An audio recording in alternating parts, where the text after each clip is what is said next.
Hello and a very warm welcome to the West Yorkshire Football Show. I'm Chris Bell, and joining me for this Huddersfield Town special is our resident terrier, Steven Downes. How are we, mate? You all right?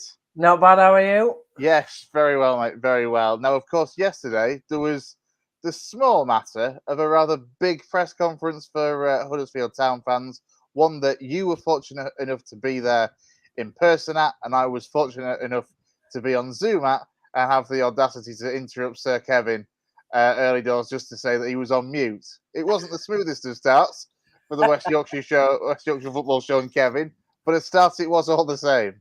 Yeah, it was definitely an experience, and just to let everybody know, a couple of days beforehand, there was a lot of toing and throwing out in our various WhatsApp groups, messages thinking, how the heck can we get the this little old podcast onto probably what is the biggest press conference the club has had in near on 14 years. So I would say that we did quite well in the end. We had somebody there in person. Obviously, I was representing the hub mainly, but the podcast as well. And then you managed to get in online, so it was good. And you were the only one as well. Yeah, that surprised me. I'll be honest. I expected when I kind of put the message into David Threlfall Sykes, optimistically asking if I could partake in it via Zoom due to childcare problems and Steve not being able to see Brown because of work issues.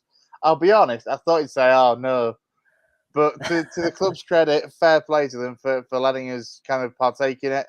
I didn't realise at the time that it was going to be streamed on YouTube anyway, which made it obviously a massive thing that was already out there. But to be fair, it was great to be a part of it. As I say, just a slightly awkward moment that they kind of left him on mute. So for the majority of his opening spiel, until I kind of had to be like, right, I've got no other way of doing this. There's nobody I can ring, text, or message to say. I'm just gonna have to be really cheeky here, slightly awkward, but I think he took it in good spirits. To be fair, He did, and you know, it was you needed to do it, but luckily enough, that was the only hits that happened, and the rest of the press conference went really well. So I thought it was a great experience for everybody that was there, and I actually think Kevin quite enjoyed it. Yeah, I agree. Actually, I certainly got that impression. And from your perspective, of course, you know, the great and the good of what is West Yorkshire football media were in Yeah. attendance. There was those from the national press there as well. I heard towards the back end of it. Talk me through. How busy was the room? How many were there?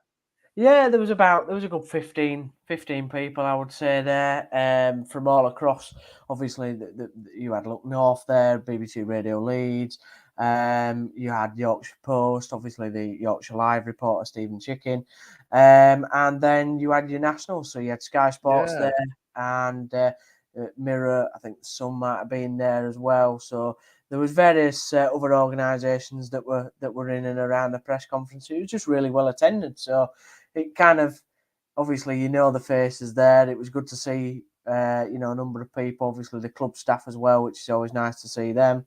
And yeah, it was just, it was a proper positive press conference. Yeah, and all in all, quite a grand set of plans, really. And you know, he spoke with enthusiasm. He spoke with a lot of excitement. Yeah. And just all in all, I came across obviously as a non-Huddersfield fan, being absolutely energized and revitalized and thinking this is tremendous. Yeah, exactly. I think from a Huddersfield point of view, it was so impressive, just how he spoke. I was really impressed the other week with Jake Edwards as well. So I think we're building one hell of a back sort of team and ownership model.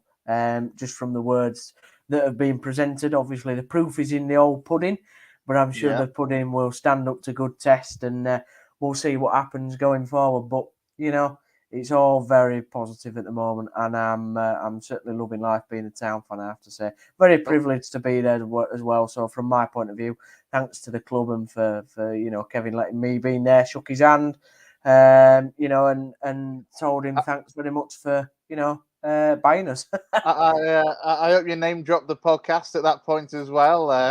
Well, I didn't quite have time to, but the main thing is you were there, so that was the main thing. Absolutely. Don't forget, get in touch with us here on the West Yorkshire Football Show. If you've got any views and thoughts on the press conference in particular, let us know. Big hello to Craig Chadwick. He says, exciting times for us Terriers. And I think that kind of echoes just what we were just saying then, the way that he spoke and the enthusiasm that came across. And then obviously, which we'll come on to in more detail later on, but the fact that the start of the Huddersfield Town documentary appeared a couple hours later as well. Yep. It is exciting times. Which I think one of the reporters got a bit too excited and came in at the end and sort of spoilt my surprise slightly. But that was quite one of the comical things of the press conference. So when it came out, the documentary was brilliant. I thought it was, it's one of the most professional things I've seen the club do in forever, really. I mean, it was like watching a Netflix documentary, if I'm honest. The acting maybe not quite so good, but we'll let that pass by slightly. But I just thought it was, it's so different. That's what I love. I don't care whether it comes across corny or it's, other fans, Leeds fans will probably say, well, it's not as good as our stuff, or, Sunderland fans on Netflix or what. To me, it's so different to what anything we've had before. So I just loved it, mate. I thought it was great. And it's a great insight into him as a person, his family life, what he's about, how he's grown up and all that sort of stuff as well. So, the great start from a communication point of view from him to the supporters. It couldn't have gone any better for me. Yeah, absolutely. Well, on that note, we'll turn our attention then, as mentioned in the title of this episode, to the 7-point plan. Now, thankfully, he was unmuted. He was unmuted for this point, so I was able to hear him. So what I'm going to do is just play the couple of minutes or so of the press conference where he talks through, in order, the 7 points of Kevin Nagle's big plans for Huddersfield Town. Here are a few observations over the next few months that we will be working on immediately. Number one, stabilize the performance on the field. We have left this to the best. Neil, Ronnie Jepson, and the team, we believe, will have the firepower to finish us up in the table in 23-24 season. Number two, stabilize the financial performance of the club. The club has no debt, but its budgetary expenses are far greater than the revenue side. We'll be subsidizing this until we eventually balance the budget. And as you read, we are bound by requirements set forth in the EFL not to exceed our approved budget. Three, grow the revenues through a combination of programs in their early stages of development, through improved customer care programs, such as streamlined delivery of spirits before and at halftime, broader access to food and merchandise. We believe that we would be one of the first orders of duty. It's clear there's an opportunity for our fans to see positive change in this area. Number four, rebuild the academy. To develop a long-term sustainable football infrastructure, investments must be made in this area. This is one of the mother's milk of the football future. Young player development, selling player opportunities, and local player involvement is essential. Number five, right-size the club's personnel. Expansion in some areas of the club will be vital, while we will review downsizing in areas. We do not have specifics at present, as those reviews are in process. And by the way, bless you. Number six, longer-term opportunities exist that are being investigated. They include, but are not limited to, potential control of the stadium so programming can be streamlined, as well as land development around the stadium. And lastly, continued support of charity activities. These are close to my heart. The club would be incomplete without embracing more charities. The club has supported some wonderful, but I may have some of my own. Personally, I have a passion for education and a broad number of healthcare issues I spent my career in. And I'm sure there are other vital needs the Huddersfield community may benefit as well. So that was the 7 key points then that he spoke to. Slightly weird seeing myself twice on the screen there. Also, apologies for my face. I'll be honest, I was trying not to look too enthusiastic, focusing that my face was about, 3 feet away from Kevin's. Will also not look too bored. I've never felt more self-conscious on a Zoom than in front of an American billionaire, to be honest. So, that's fair enough. But the 7 key points, there's certainly a lot to think about. Also goes to show, though, a lot of the planning and forethought that he's had in the amount of time before getting this over the line. Yeah, he's clearly, obviously thought about a lot of things, and he's come up with a point plan there, as you say. Which is good. He's obviously honed in a few criteria that he wants to get off the ground. Some are more longer term, some are short term fixes. And I think that shows also that he's in it for the long run, to be honest. You don't have a clearly pointed plan if you're not in it for the long haul. If you're just here to make a quick buck, then why would you bother talking about academies and stadiums and that sort of thing?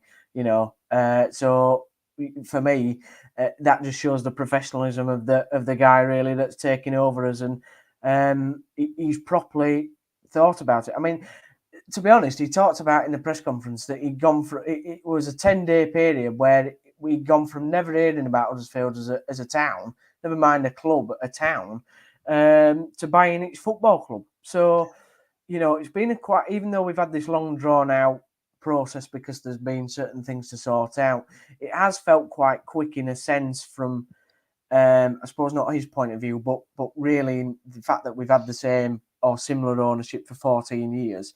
And now we've got something completely different. It's kind of been a quick process for us as town fans, and that's what's made it exciting. But for him, I understand why it's probably been a bit more drawn out than what he would have hoped. It's a bit of both, isn't it? Because the one thing that comes across from that first episode, actually, of the little documentary, is how he says that there is literally this 10-day window before Huddersfield potentially go to the wall, which is a little bit scary. I mean, absolutely. That was true. We talked about that. That was back when the Norwich game happened, and I spoke off camera to you a lot about, the fact that the club was within a week of going into administration. That was absolutely deadly, seriously true. So this is the thing. It must be like a strange one from his point of view, where he's got literally that short period to want to buy the club, to kind of putting the wheels in motion, followed by the inevitable long drawn out process that is, understandably so, EFL ratification, all the stuff from the Financial Conduct Authority, on that side of things as well.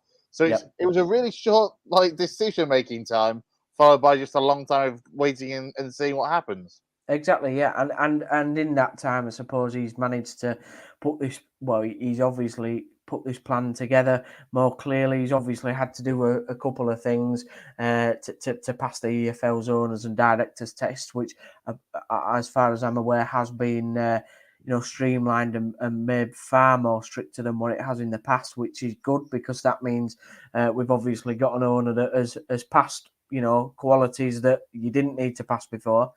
And so, it's from my point of view, it's now just like I said, putting that proof into the pudding now, and I'm sure we'll go through the points one by one, really, to discuss each of what he sort of said. I wonder what the American version of the proof is in the pudding, or whether that is a phrase that is known over there in the States as well.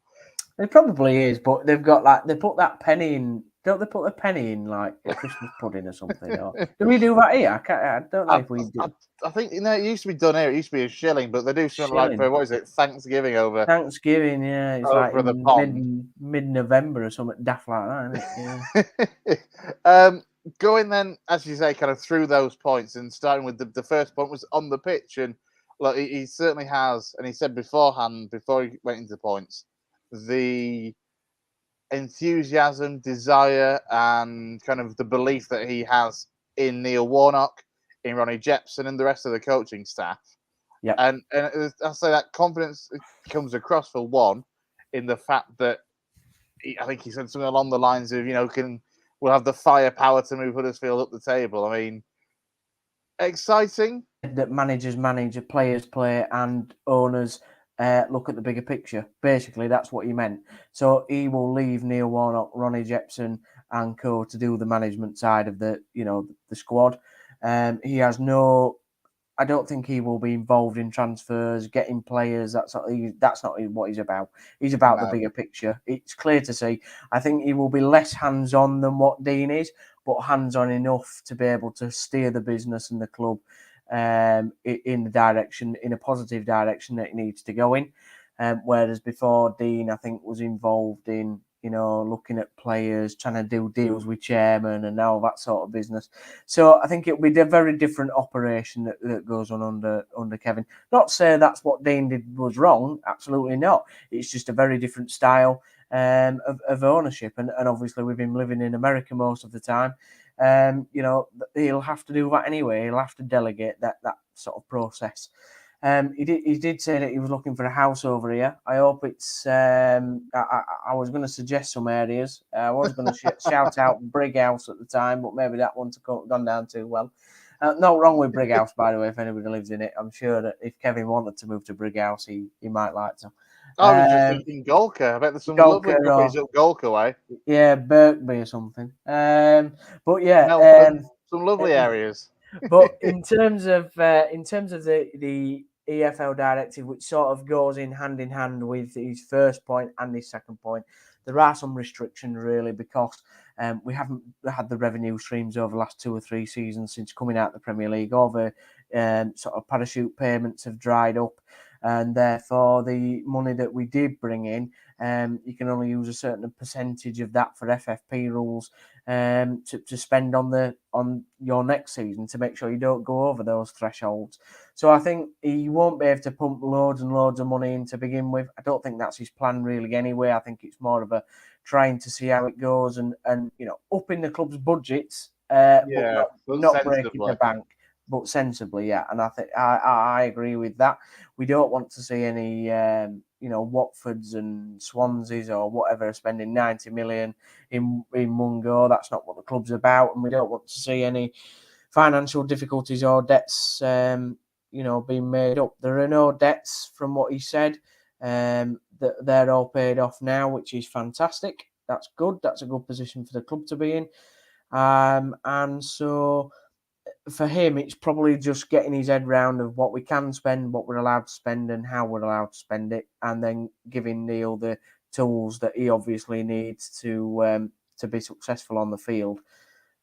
So yeah, you certainly think that there's going to need to be certainly some ins and outs, as there always is when it comes to a summer window. But for someone like Neil, that's made a bit of a career out of getting the best out of also what he's had available as well as recruitment. Yeah, I think Neil said that in his press conference that we weren't looking to bring in like masses of signings. Don't think that's Neil's way anyway. He doesn't buy a player for a player's sake. He wants people in that he trusts, that he knows that will do a job, or maybe a younger type player like somebody like Jack Radoni, who he took under his wing last season and improved no end. Josh Karoma, apparently, from what I've been told, has signed a new deal, and that's yet to be announced. In terms of, I think that will be announced probably when Warnock comes back off his holidays. Danny Ward, of course, has signed a new deal, which is fantastic to see. And then there'll be obviously, we might look in the loan market. I'm sure we'll be looking at players to buy. But obviously, it's quite a tight drum of information, really. There's not much coming out. There's never many leaks from town, to be fair. So it'll be interesting to see what we do in the transfer window. But now that Kevin's been officially announced and all that, I think things will ramp up now over the next 2-3 weeks. I'm sure in terms of recruitment. Yeah, absolutely. And as we've kind of touched on the financial aspects and how it's all about assessing the situation and balancing the books. And obviously, I mean, we've talked about in the past other clubs on here, Brad Park Avenue, for example, of how difficult it is to actually break even as a football club. Yeah. And when you kind of, where you can make your money as a club, which kind of links into his third point, which was the merchandising of Huddersfield Town, in terms of your food, your drink, your beverages, all your merchandise and what you can kind of get as a Huddersfield Town fan. Be interesting to see how this changes. I mean, how have things been from a merchandise perspective as a fan previously, like for the last X amount of years, generally? I think generally the club has done its best, really. I think when we went into the Premier League, that obviously ramped up no end, and it was probably a big shock to the club, really, from what we'd been before the Premier League. And we've gone probably back down to those sort of levels in terms of deals, merchandising deals, sponsorship deals, and all that sort of thing. But really, the merchandise sort of that the club puts out is pretty good standard, to be honest. There was one season where There was one season where I think the sponsors on the shirt came off or something when you put it in the wash, and they had to like take a load of bags back or something. But apart from that, I'd say over the last 14 years, it's been decent, really.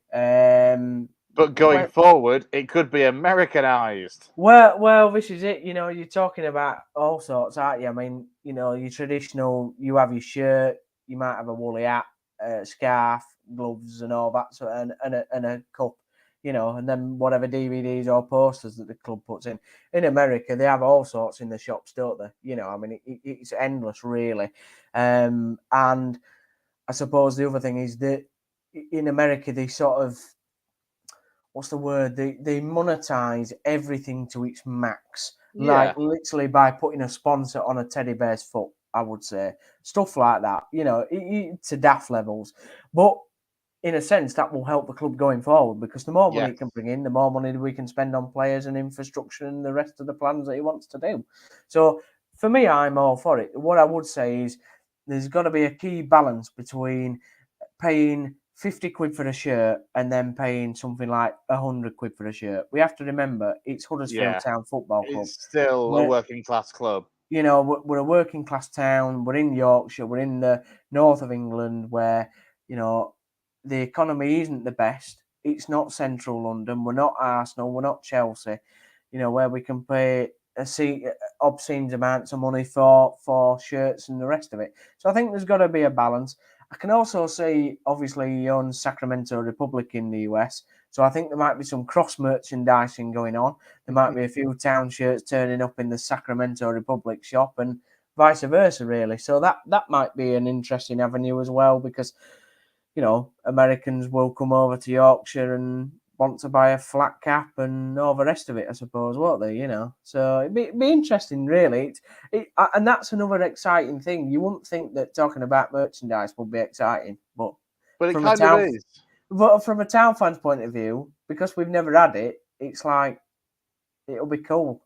Yeah, might get boring. I'll be honest. This could be Kevin Nagle's toughest task because, I mean, to pull out the cliche and the stereotypes of Yorkshire folk, we're pretty tight when it comes with his money. So he's got to find new radical ways to get Yorkshire folk to part with a few bob, and that is not an easy challenge, Kevin. No, it's not. No, but he's obviously a very successful American businessman. Yeah. And, you know, he wouldn't be that if he knew how to not get money out of people's pockets, if you know what I mean. So I'm sure he'll have a few ideas. It'll be interesting. Gone are your pies at half time. In come the corn dogs and nachos. No, but that links into the stadium point as well because obviously, you know, the stadium is a massive issue. It's a public issue. I've talked about it many times before. It's a difficult issue to solve. It's probably not something he's ever come up against because I would have thought in America, you know, it's a quick chat with the mayor. You know, he's talking about building this new stadium that they're going to announce over in Sacramento in the next 60 days. We know how tough councils can be here. They're not, you know... They're not always willing to play ball, are they? They're not willing to play ball. There's a lot of agendas going around. Obviously, there's a lot of politics around the stadium as well in terms of staff and, you know, obviously the council's got a stake, the Giants have got a stake and Town have got a stake. And that's the way it's been for 25 years. And nobody's been able to break that deadlock. Now, if he thinks he can break that deadlock, great. Nobody has at the moment. So that will be one of his most difficult things, I think. He's kept Dave Baldwin on as managing director not managing director. I can't remember his role, but he's kept him on really, and that's going to be his sole focus. And that's one of the main things he has been focusing on. But if Town do get that stadium and they start to own it and they give it a lick of paint and they make it, you know, like what it properly should be, there are a lot of potential opportunities to do there. Improve the food, improve the drink, improve the fan zone. The pub by the ground called the Rope Walk, or what was called the Rope Walk, is derelict, so nobody owns it. So you could build on that. There are possibilities that you could look at the other end of the stadium. There's obviously a car boot that happens. There's things with a gym, which is at the moment Kirklees Council own. The cinema might not be there for ever. The Odeon, they might move. There's supposed to be a new cinema being built in the middle of Huddersfield, so Odeon might decide, well, we're not bothered about cinema there now, so that might become available. I just think the stadium and the surrounding area has a vast amount of potential that's better than what the HD1 project that was developed by the council about putting a ski slope at the back of the stadium, which nobody would ever use in the middle of January. So the potential there is massive, and if he can bring that together and get people to agree, the sky's limit for money. Sky is limit. We'll come back actually to kind of points 4 and 5 really, because we have kind of diverse from 3 to 6 really on this kind of long-term opportunities, as he pointed out, and the stadium and all the land around it, as you've touched on. It's a massive factor because there's a lot that could be done potentially with that land going forwards. Also, one of the things just with the stadium itself that he touched on is if it's owned by the club specifically, concerts. And we've seen in recent years actually how big concerts have been. Their Muse were there only the other week. I remember going back a couple of years, we had the likes of like Green Day and massive, massive artists going to Huddersfield in a similar way, actually, that in Halifax, the Peace Hall is being fully utilised in a similar way. But for something like the John Smith Stadium, and again, if it's a club-owned stadium at the time, there's money to come into the club from that. Yep, 45,000 people attended Muse, and apparently it was a great experience. I mean, if you're going to get a concert there every, 6 to 7 weeks, brilliant. If that's what can be utilised on the off-season. These are all the things that need to be sorted, though, because obviously the rugby league season is different to the football season. They do crossover, they crossover bits. So that's what I'm saying. It's a longer-term thing for them to think about. I don't know. I don't want to say that the people that are coming in are naive to the fact of how difficult the situation is. But like I say, it has been a 25-year thing. So, and nobody's solved the problem yet. Particularly with the council don't want it. They don't want to own it. They want nothing to do with it. So, you think then that is the way in? Because if the council, and obviously the council with a 40% stake for the council and for the club equally and 20 for the Giants, you would think that is surely the way to start the ball rolling potentially. But as you say, you would think if it was as easy as the way I just said it, somebody would have done that a long time ago. Exactly, but it's not, because there are people obviously that are around the council that think that they should have a say in the future of the stadium, because it's obviously a public asset at the moment, where public money, a lot of public money has gone into that stadium over the years. So it's just a very difficult issue. I don't envy anybody who takes it on, but I wholeheartedly think if Kevin can get it over the line, he has got a massive potential on his hands there to do something unbelievable with it. Because at the moment, it's not being used to its full potential, and it probably never has been. Yeah, and even the simpler things, as you mentioned, the pub around the corner that's been derelict for some time. There's the amount of clubs that you see nowadays with effectively, I'm just thinking of like AFC Fylde lower down the pyramid, I admit, but they've got a full-blown sports bar. Macclesfield Town, Revolution, after their groundworks, have got a full-blown sports bar inside the ground for before and after on match days as well. Yeah, exactly, and stuff like that is can only help revenue streams going forward. It can. Gonna skip on to 7 before I come back to 3, if I'm honest. 4, and that's the charity activities. And that's something that obviously Huddersfield Town have been involved in for a number of years, but it also came across from what Kevin was saying during the press conference that it's something that he's a big believer in and something that he's done in the States over the years as well. Yeah, the club has supported charities for a number of years. They've got their own foundation.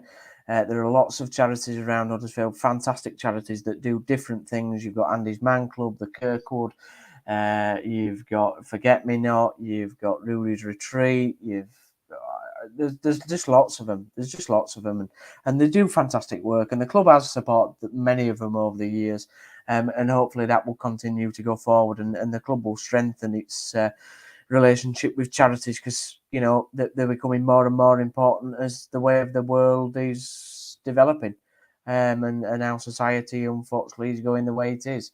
So and then Kevin will of course have his own, because he seemed like the type of guy, I can't even say the word, theanthropotic or whatever the word is, in America. Philanthropy. Philanthropist. Yeah, something like It's that. got on those, isn't it?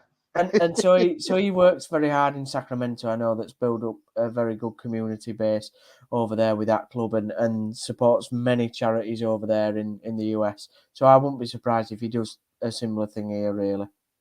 Yeah, very, very much so. Like I'll say, certainly coming across, and actually, I suspect we might see kind of more of that side of Kevin, perhaps in the documentary as the episodes unfold as well. Hopefully so, yeah. Hopefully so. That would be great, yeah. And then I'm all for that.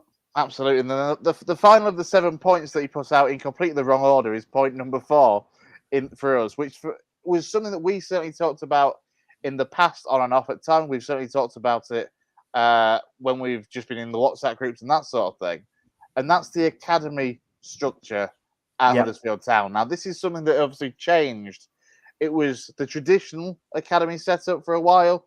Then it changed to the more European model of scrapping the under-21s at the time and developing the B team, which, to be fair, the only other club that I can think of off the top of my head that successfully employs that model is Brentford.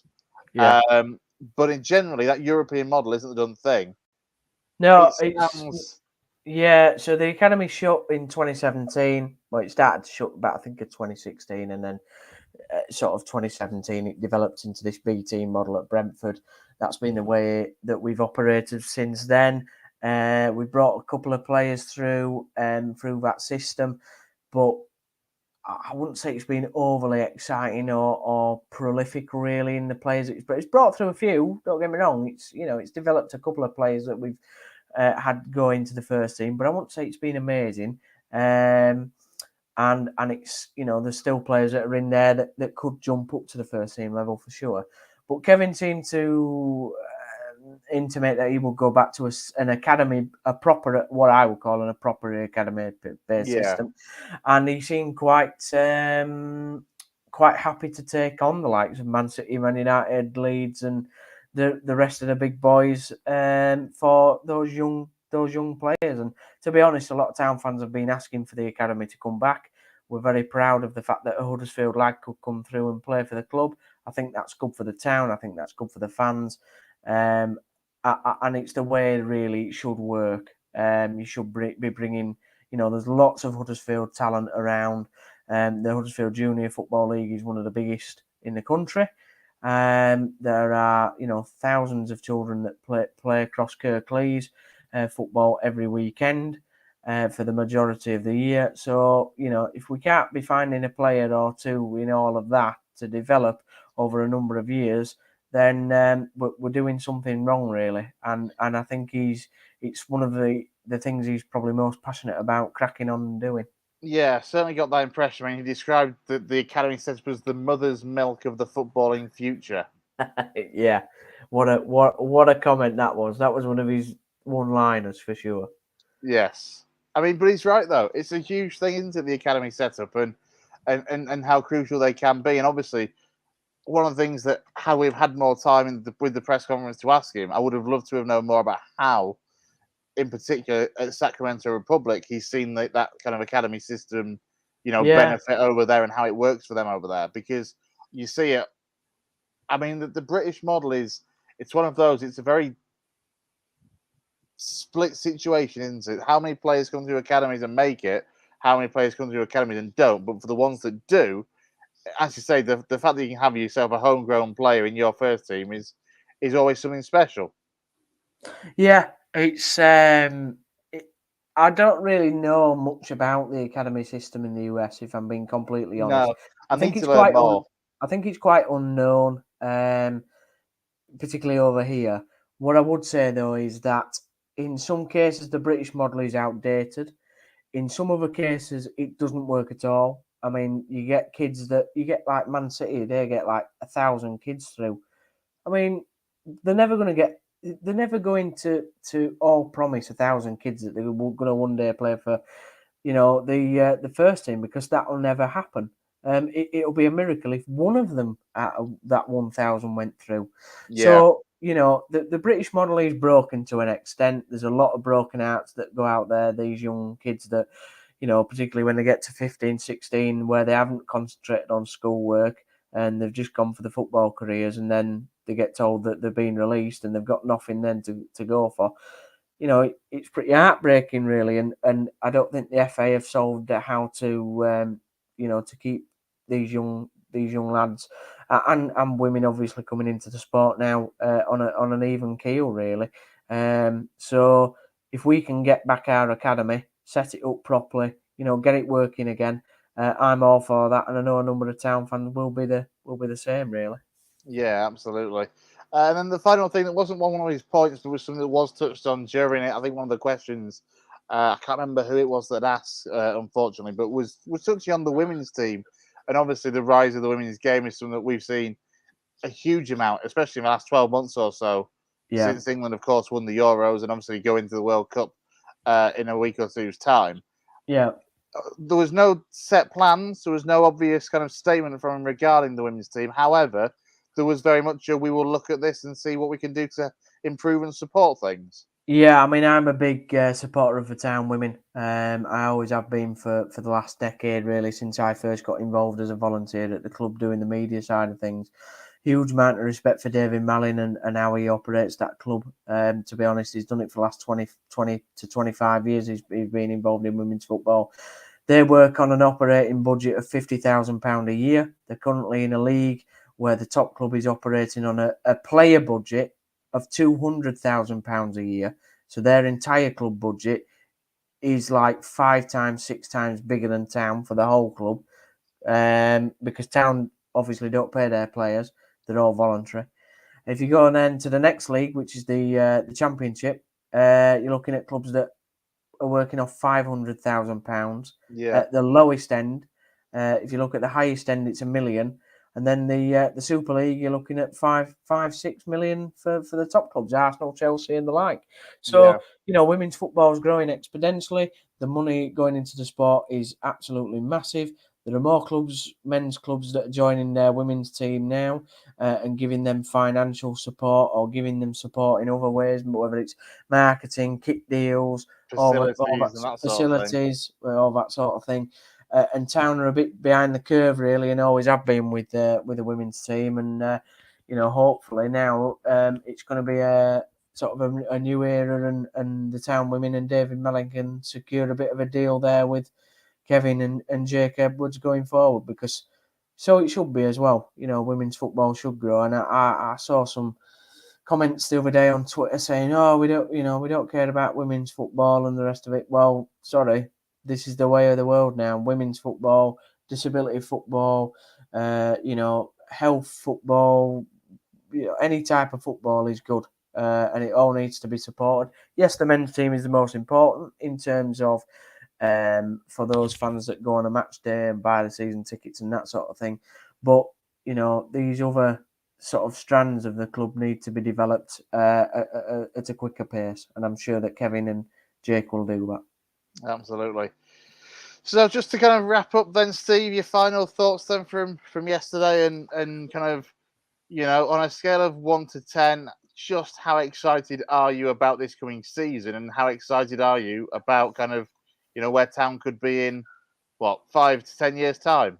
200% I am excited about it, and we will be European champions in 5 years. No, I think, in all seriousness, let's just see how it goes. Like I said, the proof is in the pudding. It's very exciting. The documentary is exciting. Go check it out, because it's worth a watch. Very good, actually.